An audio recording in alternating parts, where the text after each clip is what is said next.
selamat datang di podcast Boo! bersama Orang Optimis. Saya Fahri Kurniawan sebagai host pada podcast hari ini yang akan menemani kalian dari awal hingga akhir. Hari ini kita akan membahas dua tokoh penting dalam sejarah Indonesia, yaitu Dr. Sutomo dan Raden Ajeng Kartini. Di sini sudah hadir kedua narasumber kita. Yang pertama yang di sebelah kanan ada Ernesta. Halo. Yang sebelah kiri ada Ais. Halo.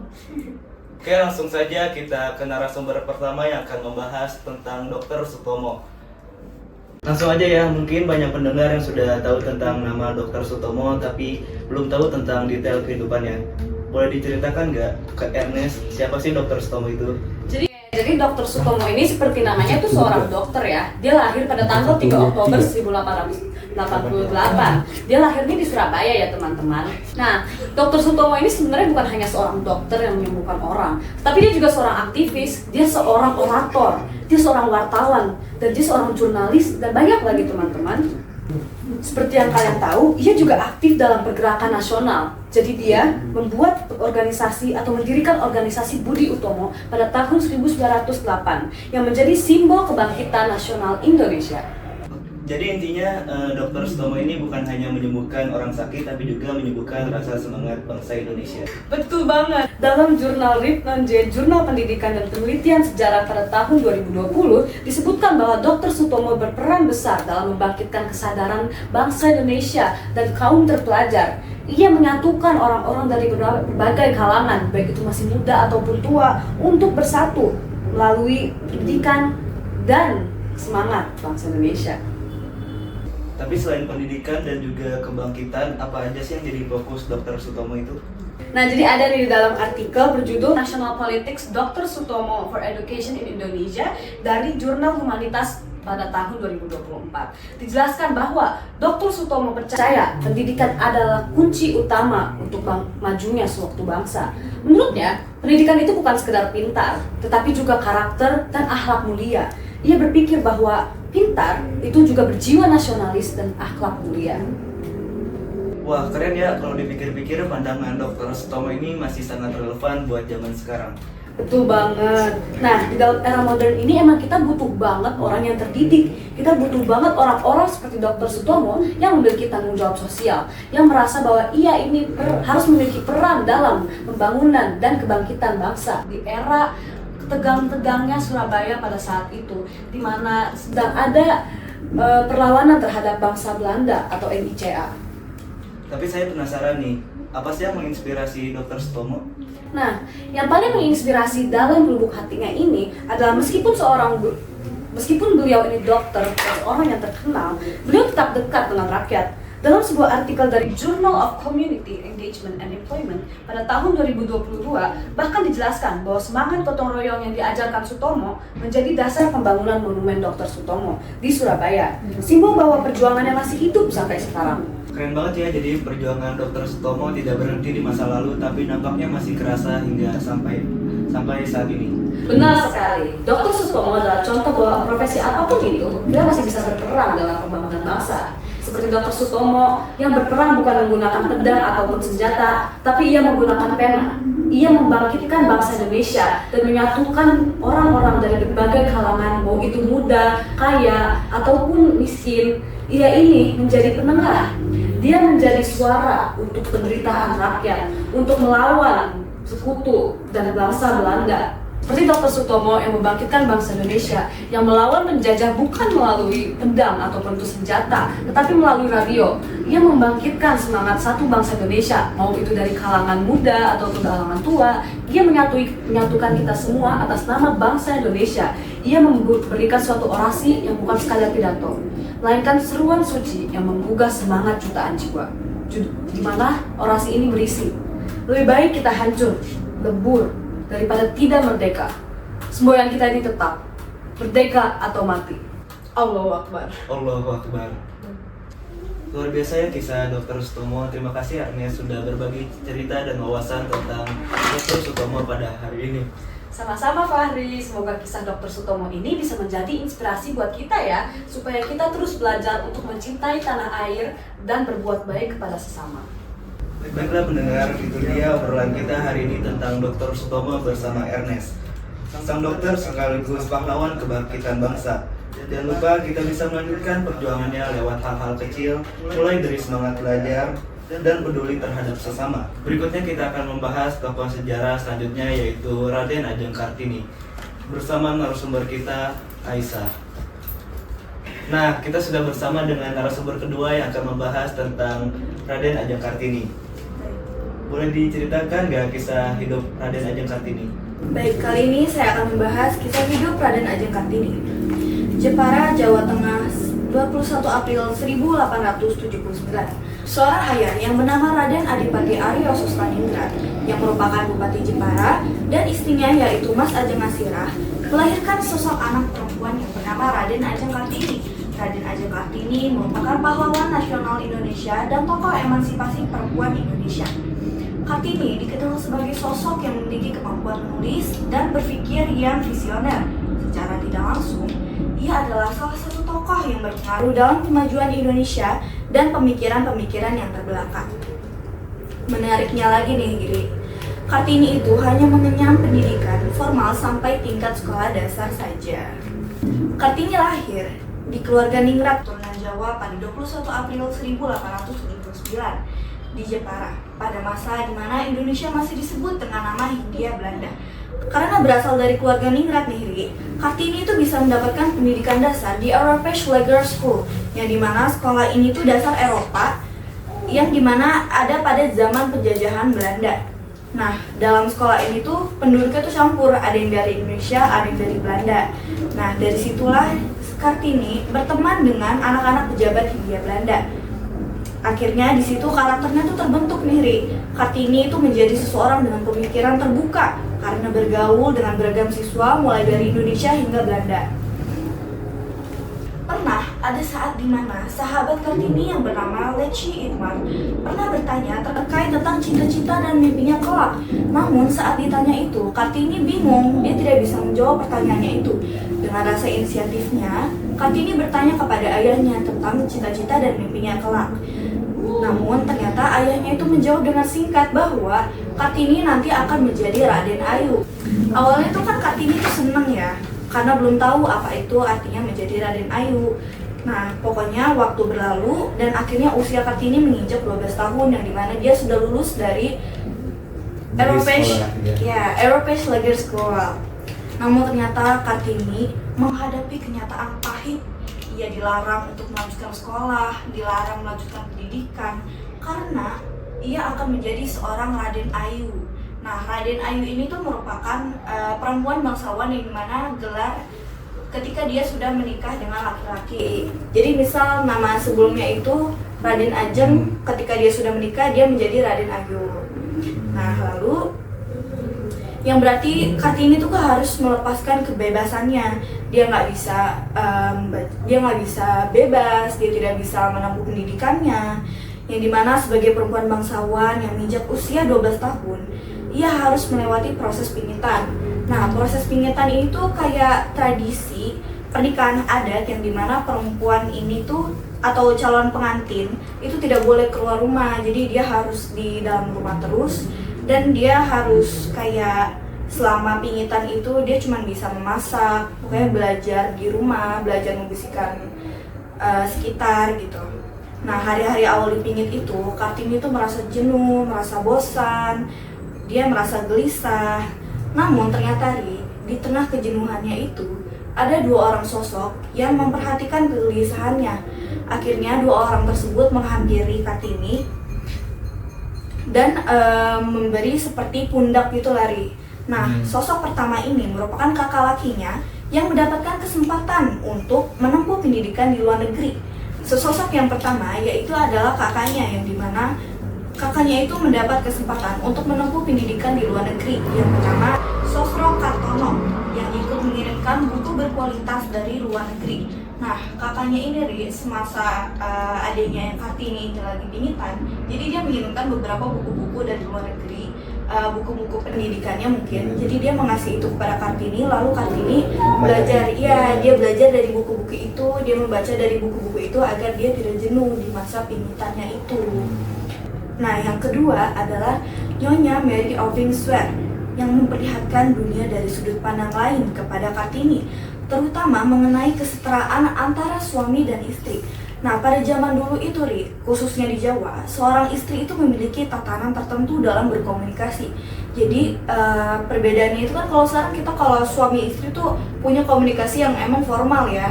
Apalagi kayak kita udah punya hubungan, jadi kita bisa berkomunikasi secara layaknya suami istri. Nah, kalau dulu tuh beda, Dulu tuh kalau suami istri itu benar-benar bukan yang kayak bukan yang kayak santai gitu, tapi benar-benar punya benar-benar punya kesetaraan. Iya betul, kayak istilahnya perempuan derajatnya itu di bawah dari laki gitu. Nah habis itu, tapi ini berbeda dengan apa yang Kartini lihat dalam interaksi Nyonya Mary Owing Swear dengan suaminya. Kartini tuh melihat bahwa suami dan istri memiliki suara dan hak yang sama sebagai seorang manusia bebas. Nah jadi Kartini tuh melihat gimana cara komunikasi mereka dan interaksi si Nyonya Mary Owing Swear ini dengan suaminya tuh seperti formal aja, kayak mereka punya hak yang sama, mereka bisa berbicara dengan pada umumnya, mereka bisa berbicara seperti manusia yang bebas gitu. Nah, dari buku-buku yang ia baca dan juga dari interaksi dan diskusi Kartini dengan keluarga Owing Swear, Kartini pun merasa bahwa seorang pribumi juga pantas mendapatkan hak yang sama dengan laki-laki. Nah, di masa pingitan, Kartini tuh mengisi hari-harinya dengan belajar memasak, membatik, dan menulis surat, serta membaca karya sastra feminis dan anti perang. Seperti Gokep de Jong van Beek, Berda von Suttner, Fine Eden, dan karya Multatuli berjudul Max Havelaar yang menceritakan ketidakadilan kultur Stelsel. Nah, buku-buku yang dibaca Kartini semakin membakar semangatnya untuk memperjuangkan hak perempuan pribumi agar setara dengan laki-laki. Rasa ingin tahu yang tinggi dan kegelisahannya ia tuangkan dalam tulisan yang indah, tegas, dan berani. Pemberontakannya pada adat kuno juga ia perlihatkan pada lingkungan terdekatnya, yaitu kepada dua adik perempuannya, Rukmini dan Kardina. Kartini tidak ingin adik-adiknya mengamalkan adat Jawa kuno, di mana seorang adik harus berjalan jongkok di depannya, menyembah dan berbahasa Kromo Inggil. Nah, Kromo Inggil ini kayak tingkatan bahasa Jawa yang paling tinggi dan paling sopan, istilahnya kayak bahasa formal di Jawa pada zaman dulu gitu. Nah, Kartini mengizinkan adiknya berbicara tanpa aturan-aturan tersebut. Kartini dikenal sebagai perempuan yang lincah, pecicilan, pemberontak, berpandangan luas gitu. Nah, keyakinan dan semangat Kartini memperjuangkan haknya berhasil meyakinkan ayahnya untuk membebaskan mereka dari pingitan pada 2 Mei 1898. Kartini mendirikan sekolah pertama untuk perempuan pribumi di Hindia Belanda yang awalnya hanya berisi 1 orang murid. Nah, bagi masyarakat pribumi nih, kalau zaman dulu itu menyekolahkan anak perempuan itu dianggap seperti aib. Jadi kalau zaman dulu itu yang hanya boleh menempuh pendidikan itu hanya cowok, ya hanya laki-laki, dan perempuan tuh nggak boleh. Selain mengajar, Kartini juga aktif meluangkan pikirannya dalam sahabat penanya di Belanda nih, yang bernama Stella Zeehandelaar-Dijs atau biasa disebut Stella. Nah, dari Stella, Kartini itu mengenal lebih banyak tokoh-tokoh feminis Eropa seperti Amanda Danon, Rosa Manuela, Henry Deboy, Hilda Geralda, dan lain-lain.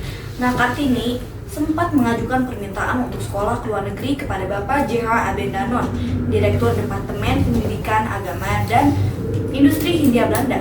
Namun ditolak karena pertimbangan persepsi negatif masyarakat lokal, perkembangan sekolah Kartini yang pesat, dan kondisi kesehatan ayahnya memburuk, sehingga niat Kartini untuk melanjutkan sekolah luar negeri pun harus dipupuskan. Jadi yang pada awalnya itu Kartini ingin melanjutkan sekolahnya ke luar negeri, namun ternyata harus dipupuskan karena kondisi ayahnya yang sangat kritis. Jadi dia tidak bisa menolakkan ayahnya untuk pergi berpendidikan di luar negeri nih. Jadi pas Kartini berusia 24 tahun itu kan dia belum menikah nih. Jadi ayahnya itu mendengar dari orang-orang sekitar bahwa perempuan yang belum menikah di usia umur 24 tahun itu disebut aib. Jadi dia mendengar omongan itu tuh membuat kondisi ayahnya semakin kritis gitu. Nah, akhirnya Kartini itu bersedia dinikahi. Namun Kartini memberikan syarat, yaitu tidak mau ada proses jalan jongkok, berlutut, menyembah kaki pria, dan gestur ketidaksetaraan lainnya. serta meminta diperbolehkan berbicara dengan suaminya menggunakan bahasa Jawa Ngokok, bukan Kromo Inggil. Nah, Adipati Aryo Joyo Adiningrat menerima syarat itu. Dari pernikahan inilah lahirlah seorang anak laki-laki bernama Raden Mas Salit Jojo Adiningrat. Namun setelah 4 hari dia melahirkan, kondisi tubuh Kartini menjadi kritis yang akhirnya dia meninggal dunia pada 17 September 1904 di usia 25 tahun. Namun setelah Kartini wafat ini, J.H. Abendanon itu mengumpulkan dan membukakan surat-surat Kartini kepada temannya di Eropa menjadi sebuah buku berjudul Dari Kegelapan Menuju Cahaya. Buku ini terbit pada tahun 1911. Buku ini membuat suara Kartini terdengar jauh hingga seluruh Eropa dan India. Pada 2 Mei 1964, Presiden Soekarno menetapkan Kartini sebagai pahlawan kemerdekaan nasional dan tanggal kelahirannya sebagai Hari Kartini. Makanya pada 21 April itu kita memperingati Hari Kartini, kita memakai pakaian kebaya untuk memperingati Hari Kartini. Nah, warisannya juga terwujud dalam pendirian Sekolah Kartini oleh keluarga Van Deventer di Semarang pada tahun 1912 yang kemudian diikuti di kota-kota lain. Nah, fun fact-nya ternyata di Bogor ini ada satu sekolah Kartini yang berada di Jalan Kartini di dekat PGB tuh, yang ternyata dulunya itu Sekolah Kartini dan sekarang menjadi SMA Negeri 9 Kota Bogor. Makanya kenapa bangunannya itu sekarang tuh tetap menjadi bangunan yang dari dulu tidak diubah sama sekali. Dari segi bangunannya, arsitekturnya pun tidak diubah karena untuk mengenang ya itulah. Nah, tadi kita sudah mendengarkan cerita hidup dari Raden Ajeng Kartini semasa hidupnya yang sudah memperjuangkan kesetaraan gender. Selanjutnya kita akan mendengarkan aspek apa saja yang diperjuangkan oleh Raden Ajeng Kartini selama hidupnya. Baik, sekarang saya akan menjelaskan beberapa aspek perjuangan penting pada masa hidup Kartini. Yang pertama itu ada memperjuangkan pendidikan perempuan. Kartini melihat bahwa kunci pembebasan dan kemajuan perempuan adalah pendidikan. Meskipun tradisi pingitan membatasi perempuan untuk belajar, Kartini belajar secara otodidak dengan membaca buku-buku dari Barat dan surat-surat dari teman korespondensinya di Belanda. Ia menyadari rendahnya akses pendidikan bagi perempuan pribumi dan aktif membangun sekolah untuk wanita di Jepara. Sekolah ini menjadi pionir memberikan pendidikan formal bagi perempuan yang sebelumnya sangat terbatas, khususnya di kalangan pribumi bangsawan. Lalu yang kedua itu ada melawan tradisi pingitan dan status wanita. Jadi Kartini itu secara kritis menentang tradisi pingitan yang pada dasarnya mengekang perempuan, membuat mereka tinggal di dalam rumah tanpa kebebasan bergerak dan berpendapat. Kartini menggambarkan masa pingitannya sebagai masa penuh pengekangan, ibaratnya tuh kayak penjara itu lari. Nah, Kartini itu menolak bahwa perempuan hanya hidup di bawah kendali ayah, suami, dan saudara laki-laki. Perjuangannya adalah memajukan posisi perempuan menjadi setara dengan laki-laki dalam hal pendidikan dan kesempatan hidup. Lalu yang ketiga itu ada menggalang dukungan moral dan intelektual. Kartini membangun jaringan korespondensi dengan sejumlah tokoh intelektual Belanda dan pribumi yang mendukung gagasannya tentang emansipasi perempuan dan reformasi sosial. Teman-teman suratnya, termasuk J.H. Abendanon, membantu menyebarkan pemikiran Kartini melalui penerbitan surat-suratnya. Yang keempat ada mengadvokasi kebebasan berpendapat perempuan pribumi. Nah, lewat tulisannya Kartini memperjuangkan kebebasan perempuan untuk berpendapat dan bereaksi, yang dimana dia menentang anggapan lama bahwa perempuan tidak perlu berpendidikan tinggi dan hanya pantas menjalankan tugas domestik.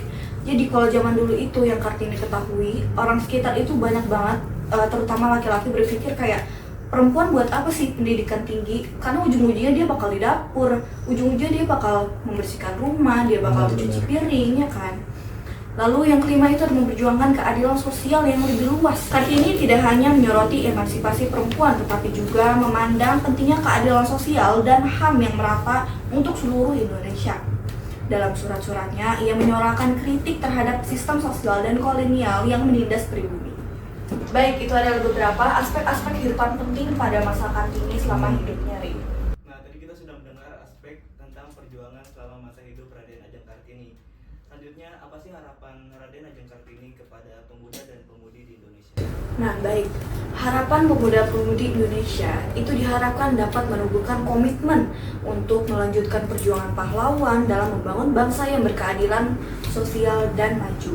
Agar dapat menjadi agen perubahan yang kreatif dan bertanggung jawab, menjunjung tinggi nilai-nilai keadilan gender, pluralisme, serta menggunakan potensi pendidikan dan teknologi sebagai modal utama dalam membangun berkelanjutan. Dengan demikian, semangat emansipasi Kartini tidak hanya menjadi sejarah, tapi terus hidup sebagai inspirasi aksi nyata untuk kemajuan Indonesia. Nah, kesimpulannya, perjuangan Kartini itu bukan hanya perjuangan melawan tradisi yang mengakar keperluan, tetapi juga perubahan peradaban wanita, kebebasan wanita berpendapat, dan pengharapan akan masyarakat yang adil dan setara. Ini menjadikan Kartini sebagai pelopor penting revolusi sosial, khususnya dalam hak-hak perempuan di Indonesia.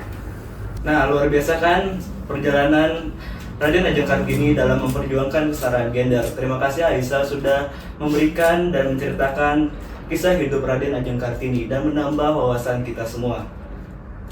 Udah, nih, bilang gini ya, hidup emansipasi wanita.